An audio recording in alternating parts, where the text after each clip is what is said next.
Hola, soy la doctora Lina Rubiano, médica especialista en medicina china y acupuntura.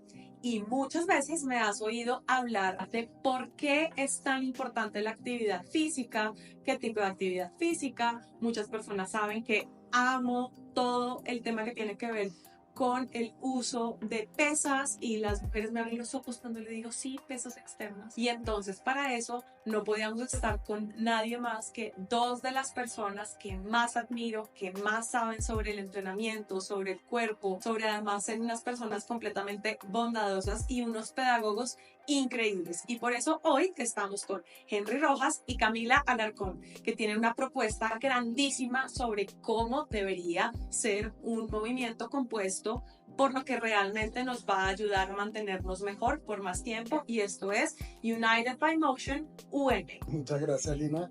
Me presento, mi nombre es Henry Rojas, tengo alrededor de unos 20 años dedicados a la actividad física, tanto como deportista de alto rendimiento y posteriormente como preparador físico y entrenador, dueño de gimnasio, y hoy día trabajando en este proyecto que menciona Lina como United by Motion. Hemos orientado mucho más hacia la preparación física específica con deportistas, pero igualmente el abordaje a la persona común y para la rehabilitación de lesiones y mejora de su condición física en general, considerando los diferentes contextos que pueden tener en sus condiciones físicas. Yo soy Camila Alarcón, llevo siendo deportista de alto rendimiento aproximadamente 30 años, casi toda mi vida, y juntos hemos creado esta marca que se llama United by Motion, donde nuestro principal objetivo es poder ayudar a la gente a enseñarles cómo moverse, qué es lo más importante que debes desarrollar y aprender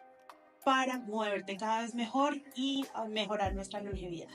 Pues tenemos este tema que me encanta y vamos a abordarlo desde varios puntos de vista, y a mí realmente me encanta pensar que los seres humanos en verdad todos somos atletas por evolución.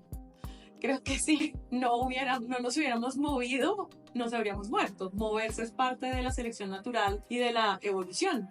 Nuestros ancestros que vivían de nómadas de lugar en lugar, pues cargaban los chinos, la comida, la carpa al hombro y de un sitio a otro donde no se los fuera a comer el tigre. Entonces, básicamente, moverse no era una opción, sino era supervivencia. Lo que más me gusta es pensar que estos mismos cuerpos que tenían nuestros ancestros son los que tenemos hoy. Entonces, basado en eso, pues quisiéramos hablar de algunos de los puntos más importantes del movimiento y de esta propuesta que estamos hablando. No solo eso, Lini, sino también tener muy presente que como ha ido cambiando el mundo, cada vez el ser humano está buscando quedarse más quieto o su entorno lo lleva a estar más tiempo sentado, menos movimiento, y es lograr volver a lo que nuestros ancestros hacían como algo natural, poder volverlo a hacer como algo natural. Y de hecho, hablando un poco de ese tema de los ancestros, pues hay teorías evolutivas que van planteando cómo el desarrollo de ciertos músculos como el glúteo vinieron por la necesidad de podernos desplazar y correr, ya sea para cazar o para huir de un depredador. Y nuestra ventaja evolutiva ha ido viniendo precisamente por nuestra capacidad, primero, de ser bípedos y poder observar a largas distancias, y segundo, de poder defendernos o cazar. Entonces, muchos de los movimientos que ancestralmente se podían estar hablando o identificando venían siendo el lanzar un objeto o una lanza, correr, trepar, saltar, que básicamente cualquier actividad física hoy día encierra estos movimientos principales, incluyendo caminar y correr. Nosotros tenemos unos movimientos que tenemos cuando somos bebés, como desde el desarrollo, ¿no? Apenas uno ve a un bebé, es muy lindo el neurodesarrollo porque ahí es como uno se da cuenta de los patrones de movimiento. Y es como lo primero que hace el bebé a los 2 meses es sostener la cabeza. Entonces nosotros que tenemos acá la cabeza puesta sobre los hombros nos parece que es algo normal, pero desarrollar esa fuerza requiere una cantidad de cosas. Después el bebé se puede sentar, entonces ya va teniendo más fuerza en el abdomen. Y después el niño puede mantenerse en 4. Y después de ahí es que el niño puede empezar a hacer esa cadena cinética cruzada, manito, piecito, manito, piecito. Y después de ahí nos seguimos, ¿no? Y después ver cuando el niño ya puede caminar que puede hacer una sentadilla perfecta con la colita hasta el piso y sus piecitos perfectamente puestos, y el niño se cae y realmente rueda o rebota, ¿no? No se cae, pone lo que no es, ¿no? Como que hay movimientos que son muy intuitivos. A mí me abruma pensar que vamos perdiendo todo esto que nosotros podemos hacer. Cuando somos chiquitos, lo único que queremos es irnos al parque, pasar el pasamanos, botarnos de un lado a otro, subir los árboles. Y pues todos estos son los patrones primitivos de movimiento. ¿Cómo podemos, o sea, esta propuesta que se tiene en UM busca también mantener esto y tiene que ver con una característica de movimiento que usualmente no se trabaja y se quiere volver a este movimiento? Algo importante que resaltar y es cómo nosotros, a medida que vamos envejeciendo, nos vamos enquiezando. Y es justo lo que tú estás tratando de explicar. Uno de nuestros pilares es lograr volver a ese movimiento natural y a ese estilo de flow del cuerpo, donde tú puedes mejorar tu movilidad, tu fuerza y tu conciencia corporal. Y finalmente, pues entender un poco que desde la actividad física no se plantea únicamente el desarrollo aislado de una musculatura, ni el trabajo aislado de una musculatura, si bien tradicionalmente así se conoce, sino la necesidad de integrar la función de cada músculo. Como tú hablas, un niño se cae y por instinto sabe cómo absorber el impacto, y poder hacer eso hay un instinto de cómo mover el cuerpo. Mover el cuerpo para ese tipo de escenarios no va a tratarse de simplemente un bíceps o un cuádriceps o el músculo de alguna porción del glúteo, sino como la integración de la función de toda esta musculatura va a hacer que se haga más eficiente o se haga más economía en cuanto a la forma de moverte.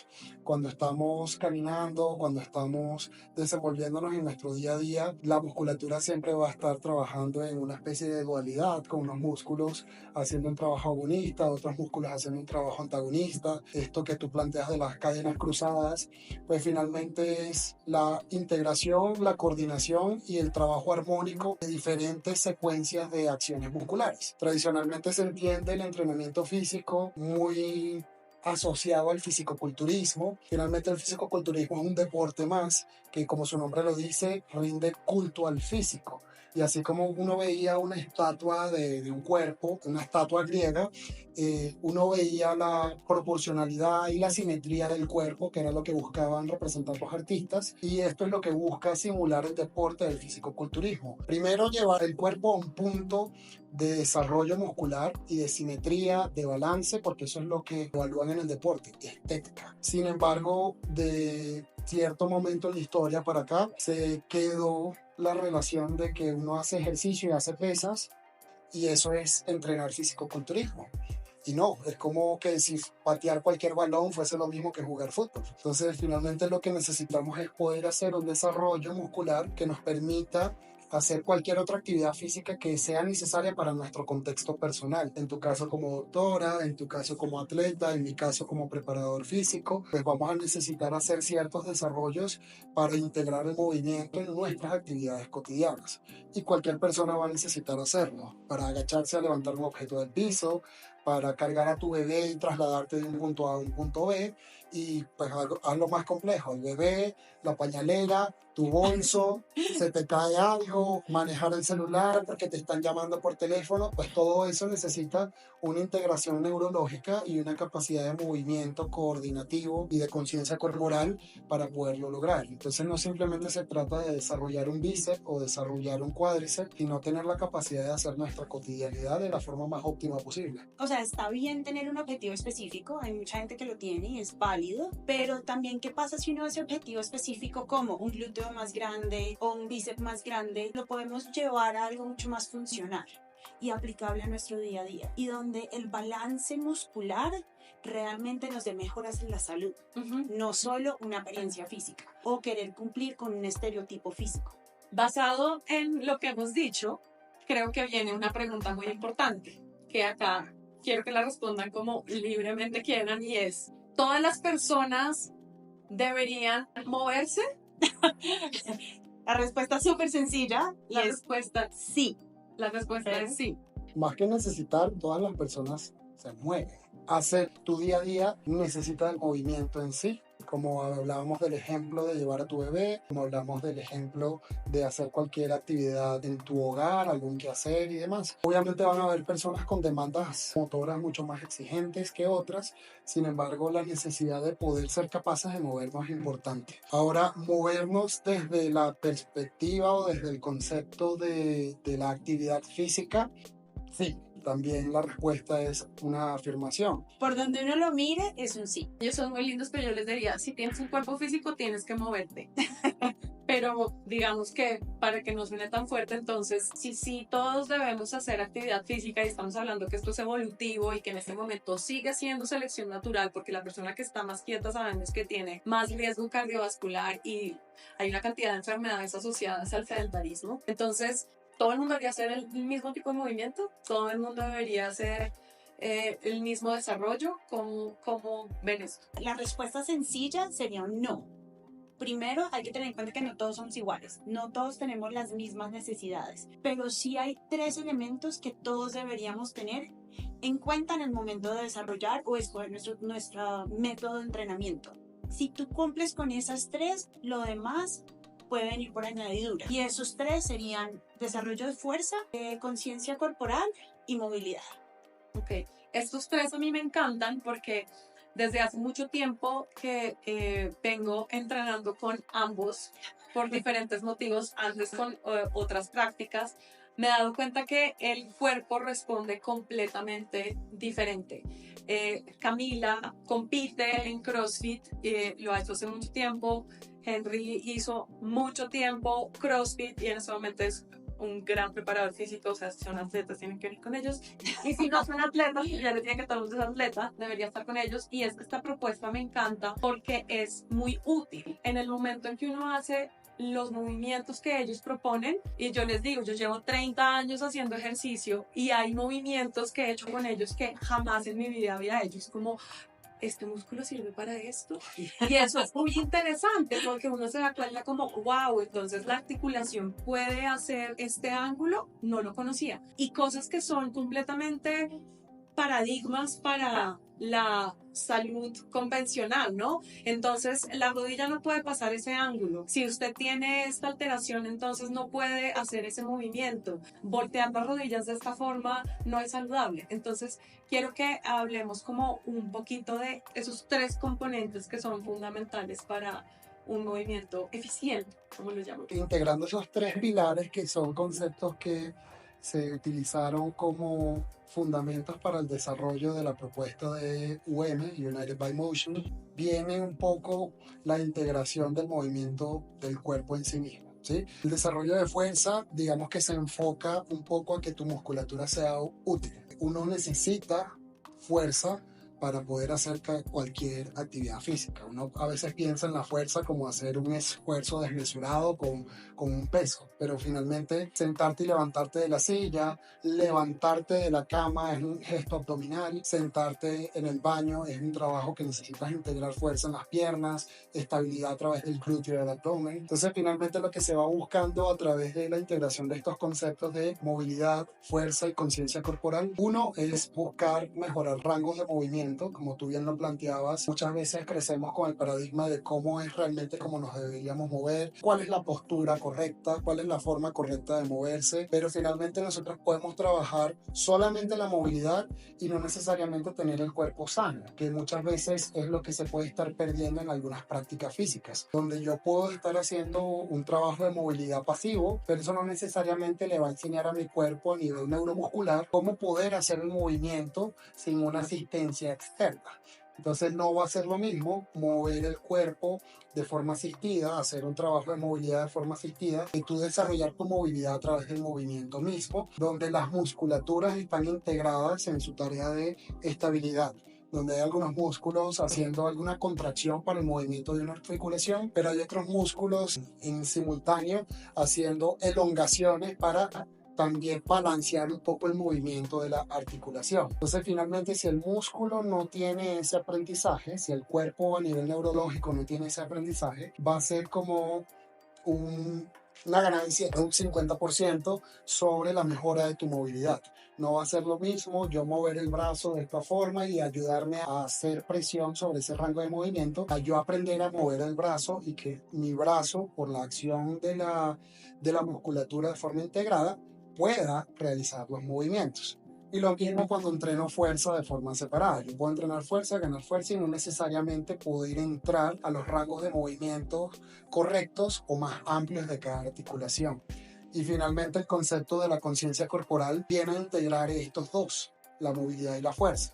Finalmente, cómo yo tengo la capacidad neurológica de entender cómo ubicarme en el espacio, cómo moverme con respecto a un objeto para mover el objeto o yo moverme alrededor del objeto y cómo integrar precisamente la aplicación de mi fuerza desde la mejor postura posible, que vendría siendo la movilidad. Cada vez que practico con ustedes me impresiona porque siempre surge algo nuevo y las personas muchas veces preguntan como, entonces uno tiene que tener un super nivel para poder hacer una práctica física. Claro, una persona que ya conoce se impresiona porque le sigue pareciendo novedoso, que eso es lo más impactante. Ahora, una persona que empieza desde ceros también podría hacerlo, como una persona que dice como mis pacientes, ¿no? Después de insistirles como un año, me dicen, bueno, está bien, ya voy a empezar, pero yo nunca me he movido, lo máximo que muevo es la taza de café, ¿no? Y es como, bueno, pero es un momento. Y siempre, después que vienen las prácticas, quedan muy contentos porque se empieza desde donde todos deberíamos empezar, que son las bases y los patrones de movimientos que nos protegen para cuando ya seamos muy avanzados. La respuesta más importante ante eso es sí, es para todos. No importa el nivel en el que estés, siempre hay elementos nuevos que te vamos a poder enseñar y te vamos a poder mejorar.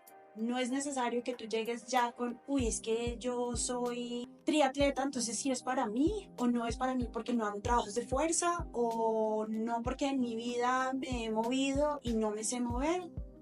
Para eso estamos nosotros, para enseñarle a un triatleta qué te falta para poder mejorar en tu deporte y asegurarnos que tu salud va a estar primero y cuidar tus articulaciones, cuidar tu masa muscular, cuidar tu densidad ósea, todos los beneficios que vienen alrededor de eso, tanto como para la persona que jamás se ha movido y se está dando cuenta que si no empieza a moverse ya puede ser muy tarde.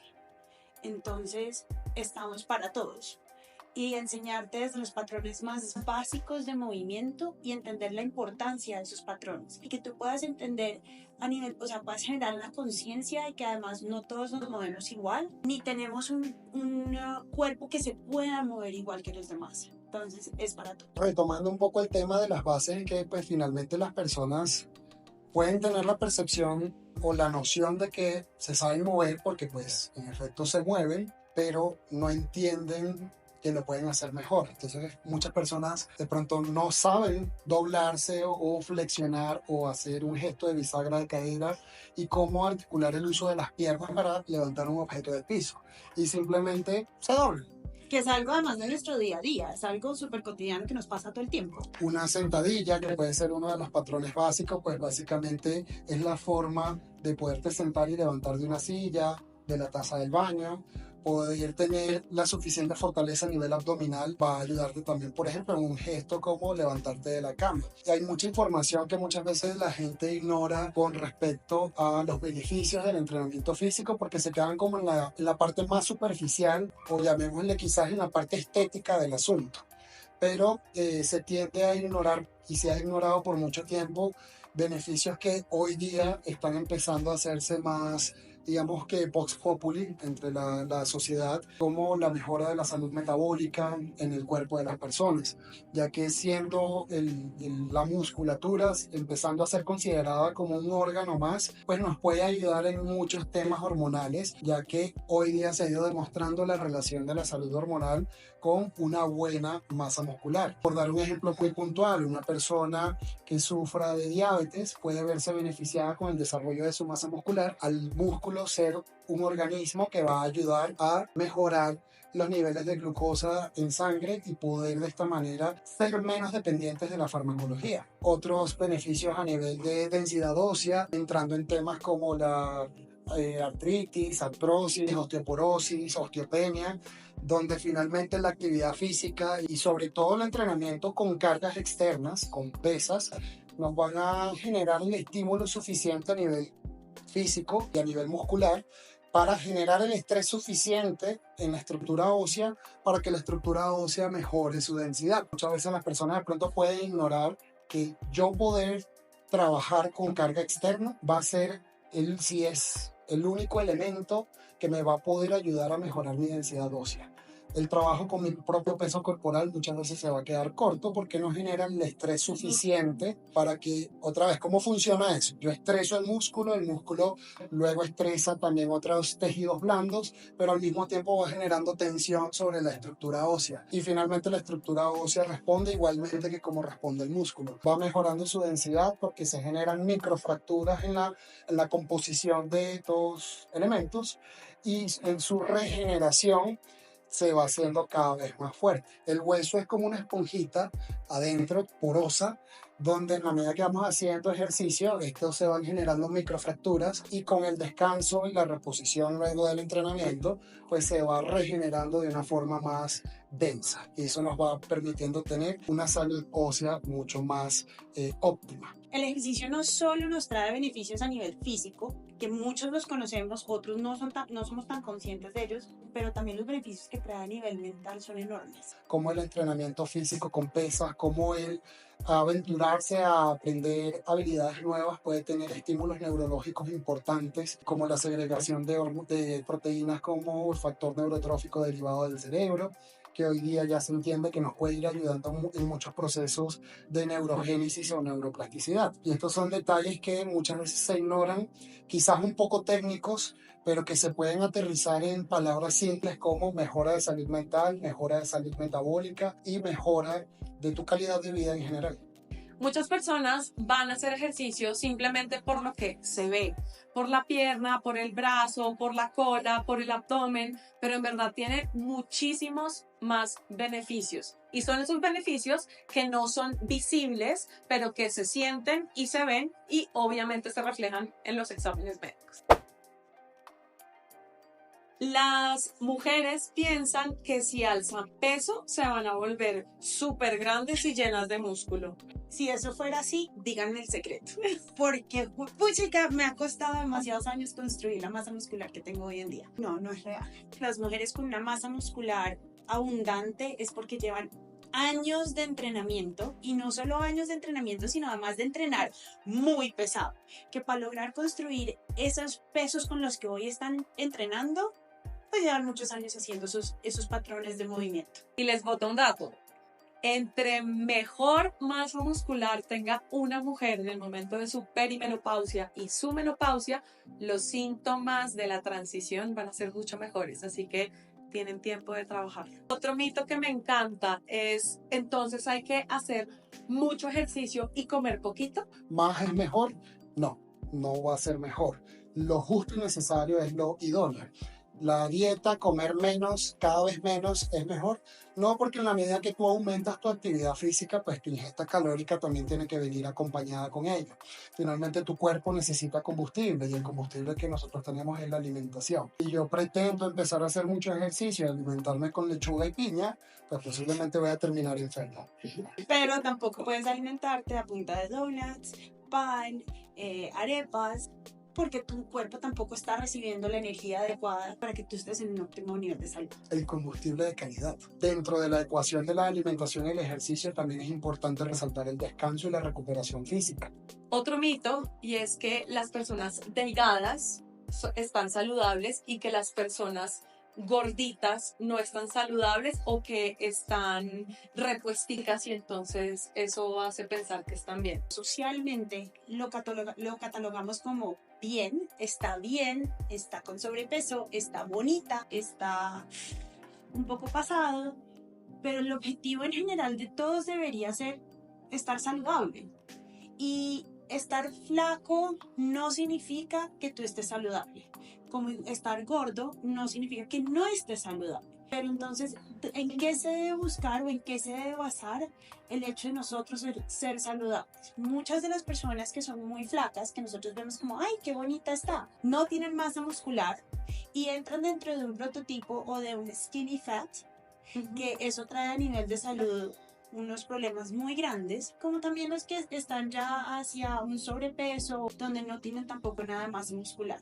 Entonces, el problema para las dos no es tanto cómo me veo físicamente, sino cómo está tu salud. Ese criterio social que nos han llevado a tienes que estar flaco para estar bien, pues es uno de los principales errores. Quiero explicar eso con un ejemplo con el que se entiende mucho la desnutrición, y es que cuando se empezaron a hacer estos estudios, lamentablemente y con el corazón roto, con los niños desnutridos en África, se encontraron dos tipos de patrones de desnutrición. Un patrón que se llama kwashiorkor, como si los hubieran inflado con un globito. Todo es como si fuera redondito, pero no el redondito saludable que uno ve de los bebés, sino como si fuera inflado con agua. Y otros niños que también están desnutridos, que son los niños que uno tiene en su cabeza desnutridos, que son los bracitos súper flaquitos y la pancita. Esa pancita tristemente está llena de parásitos, porque además, como están tan mal nutridos, su sistema inmune no está bien, que es un tipo de desnutrición que se llama marasmo. Y entonces, en ambos casos, uno está gordito y el otro está muy flaco. En ambos casos hay desnutrición. En uno porque hay demasiada pérdida de masa muscular y por supuesto no acumulan nada de grasa. Pero el niño que está gordito, lo que le está pasando es porque como no tiene proteína, la proteína es la que hace que se mantengan en los compartimentos del cuerpo todos los líquidos. Cuando uno tiene muy poquitas proteínas, uno puede llenar eso de agua. Por ejemplo, cuando uno se le inflama una pierna. En esa inflamación de la pierna donde hay mucho líquido, no hay proteína, hay puro líquido. ¿Por qué? Porque ya los tejidos no están cumpliendo su función de mantener todo en el lugar. Entonces pasa exactamente lo mismo. Una persona llega a mi consulta y puede estar muy flaca y está muy desnutrida, o está en un sobrepeso o está en obesidad y también está desnutrida. Entonces, para cada una de esas personas, su estado de salud depende de lo que nos muestren los parámetros en los exámenes. No hay persona que venga a la consulta diciendo como no, pero yo en este peso estoy muy bien. Cuando uno hace la composición corporal, se da cuenta o que no tiene suficiente masa muscular, o que tiene un porcentaje de grasa demasiado elevado, o que tiene muy poquito porcentaje de agua, y eso nos hace pensar a la persona de una forma diferente. Igual que la persona que es delgada tampoco puede decir que está saludable, porque si le preguntamos a esta niña, como un ejemplo que poníamos en las gimnastas olímpicas, pues si alguna de esas niñas que está triunfando me dice que no le está llegando la menstruación y que no le llega hace un año, pues podrá estar con un cuerpo muy esbelto, pero en verdad no está bien de salud. En verdad todos los cuerpos son como el David, obra de Miguel Ángel, en donde a él le preguntan que cómo hizo para hacer el David, y él dice que a él simplemente le entregaron el cubo de mármol y que él fue tallando hasta encontrar la perfección de ese cuerpo, y no como nosotros a veces pensamos y es como tenemos que estar de cierta forma, sino que cuando estemos bien vamos a estar en cierta forma. Y ahí me parecería valioso aportar también que, hablando de porcentaje de grasa, una persona que sea flaca puede tener un porcentaje de grasa incluso más alto que una persona que visualmente pueda lucir obesa. Hay atletas, hay deportistas, hablando de gimnastas olímpicas, nos podemos ir a otro extremo, podemos ir de pronto a un atleta de sumo, a un atleta de lucha grecorromana, a un atleta de lucha libre, donde la contextura de su cuerpo sea necesaria para el desenvolvimiento de su deporte, donde visualmente pueden verse grandes, gordos, pero finalmente tienen una densidad ósea importantísima y una densidad de masa muscular importantísima. Y eso finalmente lo puede terminar haciendo mucho más saludable que la persona que visualmente luzca delgado. De hecho, hubo una polémica hace poco en las Olimpiadas, donde un atleta de waterpolo que lucía repuestica se le criticaba de su condición o de su aspecto físico, pero finalmente es una de las atletas de waterpolo más duras de su deporte a nivel mundial. Entonces, obviamente hay que también contextualizar un poco. Posiblemente a esta chica se le hace una evaluación de sus parámetros de salud y esté mucho más saludable que la modelo que muchas veces podemos estar persiguiendo como el cuerpo perfecto. Para terminar, el último mito es: ¿estar tonificado existe? Porque si yo quiero estar tonificada como la modelo de la valla, así que se vea tonificada. Yo diría personalmente que el término como tal, tonificada, no. Me iría más a: tienes una buena masa muscular, tienes un adecuado balance de porcentaje de grasa para tu cuerpo, que te hace lucir de cierta manera. Me iría más hacia esa respuesta. ¿Cuál es el ideal? Depende de cada persona y los objetivos de cada persona. Pero sí resalto que si tú quieres lucir de cierta manera, la masa muscular es indispensable. Y digamos que cuando se habla de esos ejercicios tonificadores, realmente lo correcto es hablar de ganar masa muscular. ¿Cuál sería el objetivo realmente importante para las personas? Ganar masa muscular. Y en el proceso de ganar masa muscular también va a venir con una buena alimentación, un proceso de pérdida de tejido adiposo, porcentaje graso, pero no existe ejercicio tonificador porque finalmente solo se trata de más masa muscular, menos grasa corporal. Algo que suele pasar mucho en niñas cuando empiezan a entrar al gimnasio o casos, digamos, de CrossFit, ha pasado muchísimo. Arranco a hacer CrossFit y es que me veo muy bulky, me veo en general como grande. ¿Qué está pasando? Empezaste a hacer ejercicio, empezaste a comer más, estás empezando a desarrollar masa muscular, pero también estás aumentando mucho tu ingesta calórica. En todo tiene que existir un equilibrio. Entonces, para lograr tu equilibrio necesitas apoyarte en la gente que sabe. No todas las respuestas los tiene una sola persona. Entonces es importante recurrir a buscar la ayuda de los que saben. Vamos a encontrarnos con Henry y Camila en nuestros retiros, encuentros, revelaciones para sanar con medicina china, donde llevaremos todos estos argumentos de los que hemos estado hablando todo el tiempo sobre cuál es la forma más eficiente de desarrollar nuestro cuerpo, y esto lo haremos basado en medicina china, como trabajando cada uno de los grupos musculares que le dan soporte a nuestros órganos internos y viceversa. Y es por eso que les vamos a dejar la información acá abajo en el link.